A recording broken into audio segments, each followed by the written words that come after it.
Good afternoon. I'm Ted Rockwell from the Division of Continuing Education at CU Boulder. I'm here today to have a conversation with Cori Fagan about being a working adult who also is raising a child while pursuing their degree. So Cori, why don't you help our audience understand who you are, where you're coming from, what the circumstances were for you to then engage in completing your degree? So I'm, as you said, a working mother. I started my undergraduate degree a long time ago at a traditional institution, and I was very homesick and decided that I wasn't ready to complete my degree at that time, so I returned home. And it has been in the back of my mind for a long time that I would go back to school. And finally I took the plunge and I went back to school to finish my degree. I have about 8 years ago. Okay. And so when you decided to come, actually let's back up before that. Okay. Before you started your next path towards getting your degree, you had it in the back of your mind that you hadn't completed your degree. Mm-hmm. There was some anxiety around that, perhaps? I used to have a recurring dream that I was supposed to go to class and I had forgotten to go to class and I hadn't gone all semester. And that happened for a long time because it was something that I think was very important to me to complete that degree. It's always been a goal that I wanted to do that. Mm-hmm. So yes, there was a bit of anxiety, and then trying to transition in as a working adult, going back to school, I was anxious about what it would be like to be in a classroom again. And so what did it look like once you'd kind of gotten over that basic anxiety? What kind of process did you use to figure out how to get re-engaged and start coming up with a plan? So I had been at my current position for a couple of years, and I approached my supervisor and talked to them about wanting to go back to school. But before I did that, I started investigating what major I wanted to do, what courses I would need to complete. I actually put a whole spreadsheet together just so that I knew what courses I had to take and a timeline so that I could finish in an amount of time, how long it would take me to complete that degree. What kinds of questions do you have? I mean, I can imagine if you had been thinking about coming back for some time and you had some anxieties about it, what kinds of questions were you looking to answer that help you understand that you could actually be successful and get it done? Well, the first thing was actually the hurdle of just applying. It was a very stressful thing for me to sit down and actually write an application essay to apply to go back to school. And then going in to talk to an advisor about, why am I, I'm not a traditional student. Why is it important that I complete a degree, and to accept that I needed those resources and they were there for me. Mm-hmm. So that initial kind of getting back into it, what kind of experience was that? What did you think of that experience? It was a bit crazy. I mean, I remember the first class I went to was actually a traditional course in a classroom with a bunch of other students. It was a summer class, and there are these 18, 20-year-old students, and I'm the oldest person in the room with the exception of the professor. And I had to really tell myself, I am here for my degree and I have as much right to speak up and ask a question or respond to a question as anybody else in that room, that I'm a student just like they are. Yeah, that must have been interesting. You probably had anxieties about being in a classroom with people who were going to be younger than you going in. How did those anxieties match up with what it really was like to get into the classroom? Once I got into the classroom and once I started asking questions and doing that, I realized that it was fine. It was not really a big deal to be a student at my age. That my questions were just as interesting as anybody else's, and sometimes I might not have had as recent of an educational experience, so my questions might be a little out of date. But also, they might also bring a different perspective in on a question that was being asked. Mm. So that was really interesting. Yeah. So maybe you can help our viewers understand what sorts of strategies that you used to be successful in your academics while also working full-time and being a parent? It's got to be complicated. There's got to be a lot of things that you've tried, failed at, tried, and were successful at. What does that look like? You know, it was difficult trying to, because unlike a traditional student, who might be doing 5 or 6 classes, and then they have their homework, and whatever time, whatever their schedule was. I was working an 8 to 5 job, and then I'd go home and take care of my son and get him ready for bed, get dinner, do everything, and then I would sit down and do my homework at 8 o'clock or 9 o'clock at night, and trying to get everything completed in that time frame. So I really had to prioritize my own needs. I had to make sure that I was doing what I needed to do when I needed to do it. I would write down dates of tests and assignments on my calendar. I would keep them both on my work calendar and my personal calendar, so that I knew what would be coming up and what would be due when. Yeah. So what would you, if you were going to, give someone advice on how to approach that sort of process, what were the hardest parts that you needed to figure out and come up with a strategy to overcome? I think one, I had to figure out how going to a class, if it was a traditional class or even an online class, how that would figure into my day. Sometimes it was harder to figure in an online class than it was a traditional class, because I could go to class on my lunch break perhaps, but if it was an online class, I had to actually make myself sit down and watch the lecture or do the assignment on time that I would rather spend watching TV. So I had to very much watch that time and watch that schedule. Mm-hmm. And I think I missed a part of your question there.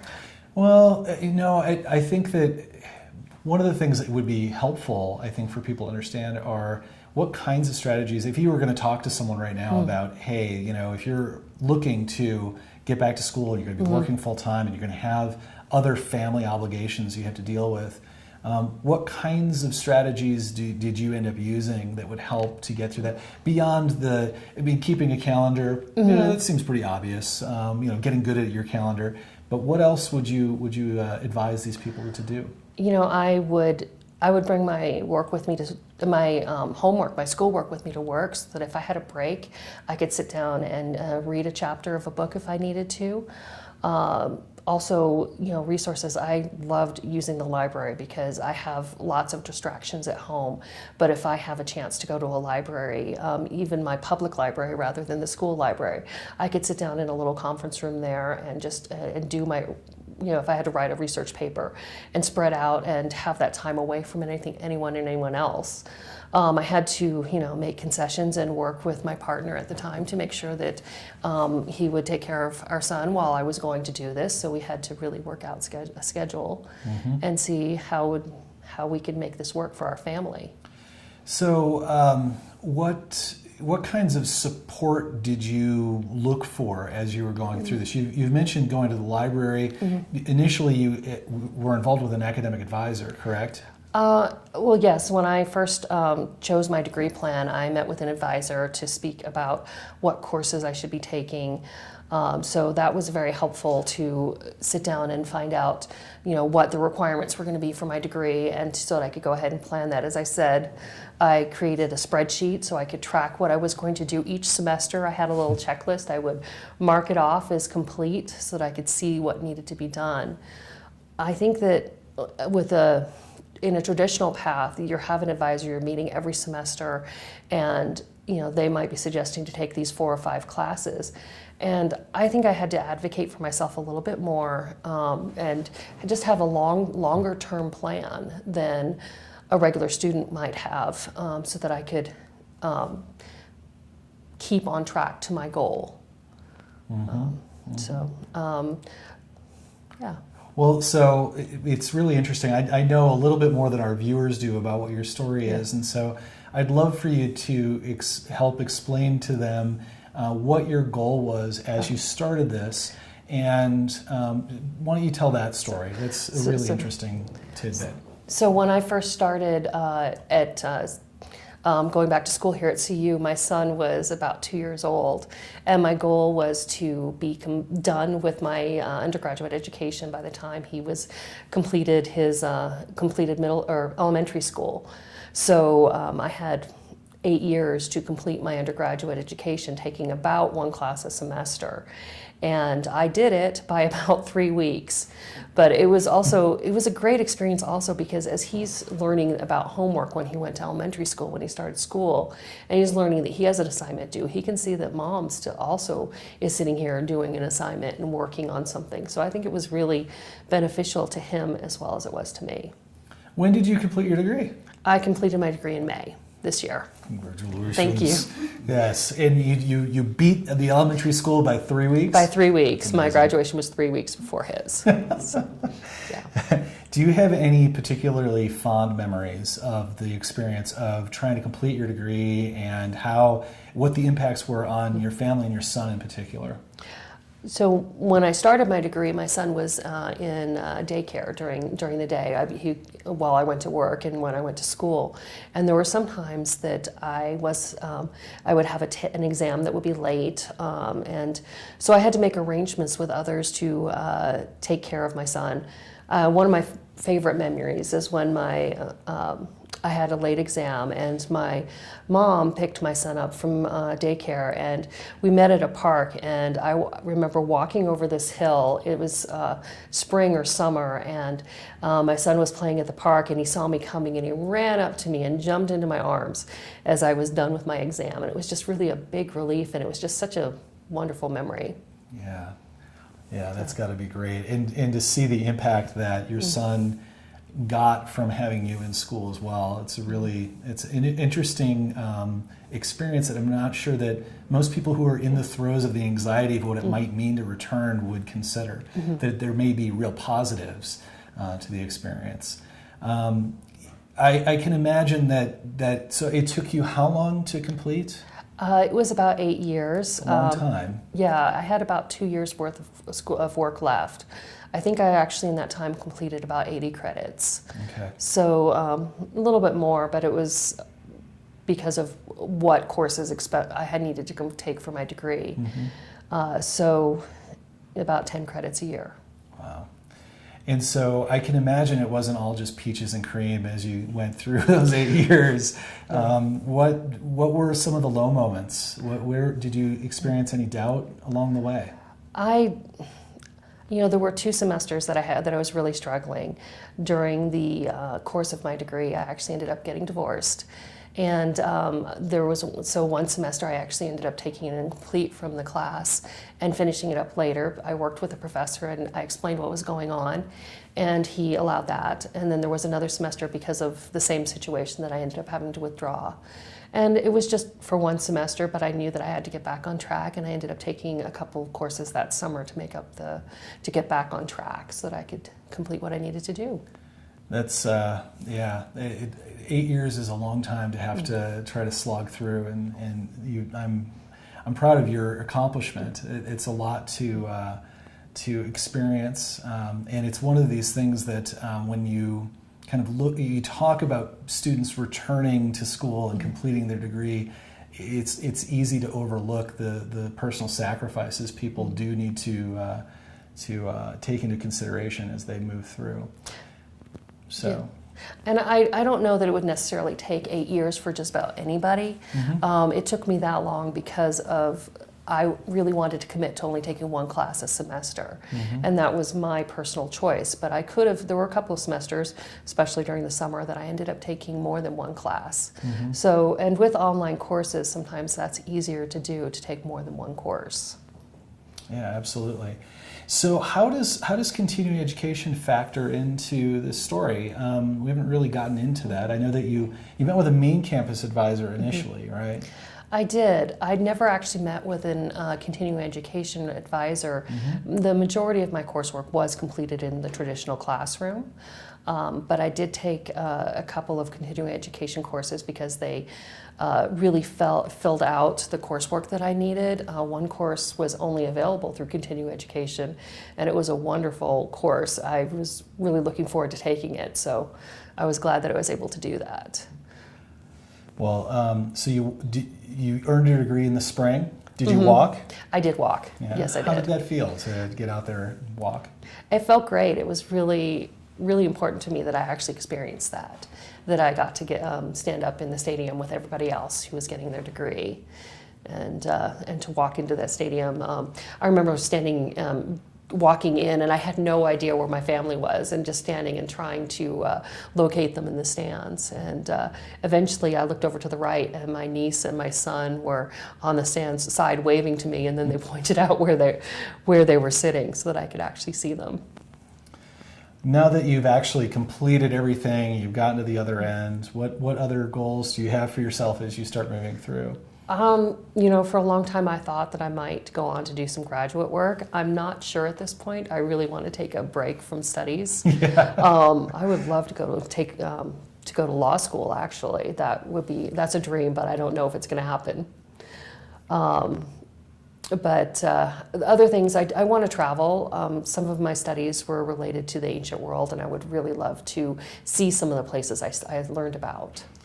Yeah, so what sorts of places would you be interested in traveling to see? I would love to see Crete. I would love to go to anywhere in the Aegean. I actually ended up going to Italy last year, but I'd love to go back and see the Colosseum again and and spend more time at Pompeii. Those are the couple of places I really would love to see. Yeah, I'd love to get to Pompeii sometime. That sounds amazing. So do you have any other wisdom that you'd like to share with any of our viewers today about being a working parent, about working full-time, about trying to complete a degree as an adult? I think that pretty much anybody can do it. You just have to realize that there are sacrifices along the way, that you really have to put the time in to get everything done and to figure out where you can schedule that time. I planned, there were times I was working until 1 o'clock in the morning on my homework because I took a particularly difficult course. But, there were other times that the courses were not nearly as difficult, and I was able to, have a much more normal semester. So it's really trying to prioritize, find out what resources you have for support from your friends and family as well, because I really would not have gotten as far as I did or done as well as I did without the support of my friends and family. Sounds like really good advice. What would you tell people that maybe they don't already know about continuing education? Just that they really complement the traditional courses as well. That you can take a continuing education course here and a traditional course there, and work it out so that it works to your schedule and to your benefit. They really do dovetail in so very well. Excellent. Well, thank you very much for joining us today. Thank you. Congratulations on getting your degree. And thank you all for joining us today here for our Own Your Journey conversation with Cori Fagan about being a working adult who is going to get their degree finally. If you have any questions for us here at Continuing Education, you can reach us at ce.colorado.edu and check out our YouTube channel for more conversations with other students about their accomplishments and how they are going to achieve their academic goals. Thank you.